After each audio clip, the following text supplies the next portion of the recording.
Hi കൂട്ടുകാരെ, എല്ലാവർക്കും പുതിയൊരു ക്ലാസ്സിലേക്ക് സ്വാഗതം.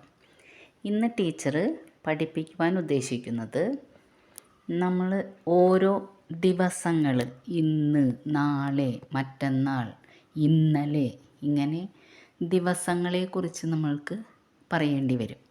ആ സമയത്ത് ദിവസങ്ങൾ എങ്ങനെയാണ് ഹിന്ദിയിൽ പറയുന്നതെന്നാണ് ഇന്ന് ടീച്ചർ പറയുന്നത്. ഓക്കെ, അപ്പോൾ ക്ലാസ്സിലേക്ക് കിടക്കാം. Okay, tomorrow. ടുമോറോ എന്ന് പറഞ്ഞാൽ നാളെ അല്ലേ? നാളെ. ടുമോറോ, നാളെ. കൽ. കൽ. ടുമോറോ ഈസ് എ ഹോളിഡേ എന്ന് നമ്മൾ പറയുക അല്ലേ? കൽ ചുട്ടി ഹേ. നാളെ അവധിയാണ്. കൽ ചുട്ടി ഹേ. നാളെ അവധിയാണ്. അപ്പോൾ ടുമോറോ എന്ന് പറഞ്ഞാൽ കൽ, നാളെ. ഇനി യെസ്റ്റർഡേ, ഇന്നലെ. അതും ഹിന്ദിയിൽ എന്താണ്? ഇന്നലെ എന്ന് പറയുന്നതിനും കൽ എന്ന് തന്നെയാണ് ഹിന്ദിയിൽ പറയുന്നത്. യെസ്റ്റർഡേ. യെസ്റ്റർഡേ. അപ്പോൾ അതും എന്താണ്?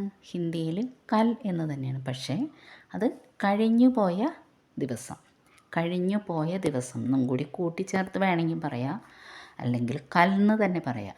അപ്പം ബീത്ത ഹുവ കൽ, കഴിഞ്ഞു പോയ ഇന്നലെ, കഴിഞ്ഞു പോയ ദിവസം. ബീത്ത ഹുവ കൽ. അത് ഇങ്ങനെ പറയാൻ കാരണം നാളേക്കും കല്ലെന്ന് തന്നെ പറയുന്നത് കൊണ്ടാണ് ബീത്ത ഹുവ കൽ, കഴിഞ്ഞു പോയ ദിവസം. അതാണ് ഹിന്ദിയിൽ യെസ്റ്റർഡേ. കൽ എന്ന് വേണമെങ്കിൽ കല്ലെന്ന് മാത്രം നമുക്ക് പറയാം. അതിൻ്റെ കൂടെ ധ എന്ന് കൂട്ടിച്ചേർത്താൽ മതി. കൽ ചുട്ടി ധ എന്ന് പറഞ്ഞാൽ ഇന്നലെ ചുട്ടിയായിരുന്നു. കൽ ചുട്ടി ഹേ എന്ന് പറഞ്ഞാൽ നാളെ ചുട്ടിയാണ്. അപ്പോൾ അവിടെ ധ എന്ന ഇത് പ്രത്യേകം നമ്മൾ പ്രയോഗിക്കുകയാണെങ്കിൽ പിന്നെ ബീത്ത ഹുവ കല്ലെന്ന് പറയേണ്ട ആവശ്യമില്ല. അല്ലെങ്കിൽ ബീത്ത ഹുവ കൽ എന്ന് പറഞ്ഞാലും മനസ്സിലാകും. അപ്പം കൽ ചുട്ടി ധ എന്ന് പറഞ്ഞാൽ ഇന്നലെ ചുട്ടിയായിരുന്നു. കൽ ചുട്ടി ഹേ എന്ന് പറഞ്ഞാൽ നാളെ ചുട്ടിയാണ്. ഓക്കെ. ഇനി ഡേ ആഫ്റ്റർ ടുമോറോ എന്ന് പറഞ്ഞാൽ മറ്റന്നാളെന്ന് നമ്മൾ മലയാളത്തിൽ പറയും. മറ്റന്നാൾ. ഡേ ആഫ്റ്റർ ടുമോറോ, നാളെ കഴിഞ്ഞ് വരുന്ന ദിവസം. അതിന് ഓവർ മോറോ എന്നും പറയും. ഓവർ മോറോ, ടുമോറോയ്ക്ക് പകരം ഓവർ മോറോ, മറ്റന്നാൾ. ഡേ ആഫ്റ്റർ ടുമോറോ എന്നും പറയും, ഓവർ മോറോ എന്നും പറയാറുണ്ട്. അതിന് ഹിന്ദിയിൽ പർസോം, മറ്റന്നാൾ. പർസോം. ഹിന്ദിയിൽ എന്താണ് മറ്റന്നാളിന് പറയുന്നത്? പർസോം. ഓക്കെ. ഡേ ആഫ്റ്റർ ടുമോറോ, അതാണ് പർസോം, മറ്റന്നാൾ. ഇനി ടുഡേ. ഇന്നലത്തെ പറഞ്ഞ് നാളത്തെ പറഞ്ഞ് ഇനി ഇന്ന്. ഇന്നെന്ന് പറഞ്ഞാൽ ആജ്. ആജ്. ടുഡേ. ആജ്, ഇന്ന്. ഇനി ഇന്ന് രാത്രി. Tonight. ഇന്ന് രാത്രി ഒരു കാര്യം നടത്താൻ പോകുന്നുണ്ട്, അല്ലെങ്കിൽ ഒരു ആഘോഷമുണ്ട്, നമ്മൾ പറയും ടു നൈറ്റ്. ഇന്നു രാത്രി. അതിന് ഹിന്ദിയിൽ എന്ത് പറയും? ആജ് രാത്ത്. ഇന്ന് രാത്രി. ആജ് ഇന്ന്, രാത്ത് രാത്രി. ആജ് രാത്ത്, ഇന്ന് രാത്രി. മോർണിംഗ്. മോർണിംഗ്, രാവിലെ അല്ലേ? നമ്മൾ മോർണിംഗ് എന്ന് പറയും, രാവിലെ. സുബഹ്. സുബഹ്, രാവിലെ. സുബഹ്, മോർണിംഗ്. സുബഹ്, രാവിലെ. ആഫ്റ്റർനൂൺ. ആഫ്റ്റർനൂൺ, ഉച്ചയ്ക്ക്. ഉച്ചയ്ക്ക് ശേഷം നമ്മൾ എന്ത് പറയും? ആഫ്റ്റർനൂൺ എന്ന് പറയും അല്ലേ? അപ്പോൾ ഗുഡ് ആഫ്റ്റർനൂൺ എന്ന് പറഞ്ഞാൽ ഉച്ചയാണ്. ഉച്ചയ്ക്ക് നമ്മൾ ആരെങ്കിലും കാണുമ്പോൾ പറയുന്നതാണ്. അപ്പോൾ ഉച്ചയ്ക്ക് ഹിന്ദിയിൽ എന്ത് പറയും? ദോപഹർ. ദോപഹർ. എന്താണ് ഉച്ചയ്ക്ക് പറയുന്നത്? ദോപഹർ. ഇനി ഈവനിങ്. ഈവനിങ്, വൈകുന്നേരം. ഈവനിങ്, വൈകുന്നേരം. ശാം. ശാം. ശാം കോ എന്ന് പറഞ്ഞാൽ ഈവനിങ്ങിൽ.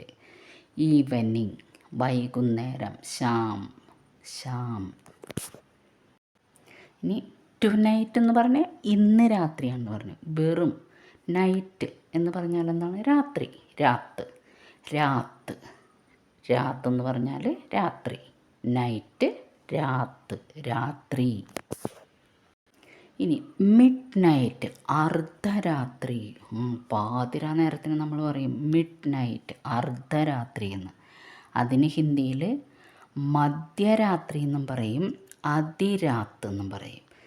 മധ്യരാത്രി എന്നും പറയും, അതിരാത്ത് എന്ന് പറഞ്ഞാൽ രാത്രിയുടെ പകുതി, അതിരാത്ത്. അർദ്ധരാത്രിയായി. അപ്പോൾ മധ്യരാത്രി അല്ലെങ്കിൽ അതിരാത്ത്, ഇത് രണ്ടും അർദ്ധരാത്രിക്ക് പറയുന്നതാണ്. സൺറൈസ് എന്ന് പറഞ്ഞാൽ സൂര്യോദയം അല്ലേ? സൂര്യൻ ഉദിക്കുന്നതിന് സൺറൈസ് എന്ന് നമ്മൾ പറയും. സൂര്യോദയ്, അതിന് സൂര്യോദയം എന്നുള്ള മാറ്റിക്കളഞ്ഞ സൂര്യോദയ്, സൂര്യോദയ്. ഇതാണ് സൂര്യോദയം അല്ലെങ്കിൽ സൺറൈസ് എന്നുള്ളതിന് സൂര്യോദയ്. ഇനി സൺസെറ്റ്, സൺസെറ്റ് സൂര്യാസ്തമയം. സൂര്യാസ്തമയത്തിന് സൺസെറ്റ് എന്ന് പറയും അല്ലേ? അത് ഹിന്ദിയിൽ സൂര്യാസ്തമയ്. സൂര്യാസ്തമയം എന്നുള്ളത് മാറ്റിയാൽ മതി. ചില വാക്കുകളൊക്കെ ഹിന്ദിയിൽ മലയാളത്തിൽ നമ്മൾ കൂട്ടി ചേർക്കുന്നതൊക്കെ ഇല്ലാതെ മാറ്റിക്കഴിഞ്ഞാൽ ഒരുവിധം വാക്കുകളൊക്കെ ഹിന്ദിയിൽ അത് തന്നെ പറയാൻ പറ്റും നമുക്ക്. അപ്പം സൂര്യാസ്തമയം എന്നുള്ളത് സൂര്യാസ്ത്, സൂര്യാസ്തമയ്, സൂര്യാസ്ത്, സൂര്യാസ്ത് രണ്ടും പറയാം. സൂര്യാസ്തമയ് എന്നും പറയാം, സൂര്യാസ്ത്, സൂര്യാസ്ത്. അപ്പോൾ കറക്റ്റ് സൂര്യാസ്തമയത്തിന് ഹിന്ദിയിൽ സൂര്യാസ്ത് എന്ന് പറയും. ഓക്കെ. അപ്പോൾ സമയങ്ങളും ദിവസങ്ങളുമാണ് നമ്മളിന്ന് പഠിച്ചത്. പിന്നെ എല്ലാവരും സമയങ്ങൾ രാവിലെ, വൈകുന്നേരം, ഉച്ചയ്ക്ക്, പിന്നെ ഇന്ന്, നാളെ, മറ്റന്നാൾ ഇതൊക്കെ പഠിച്ച് എല്ലാവരും പഠിക്കുക. Okay, by.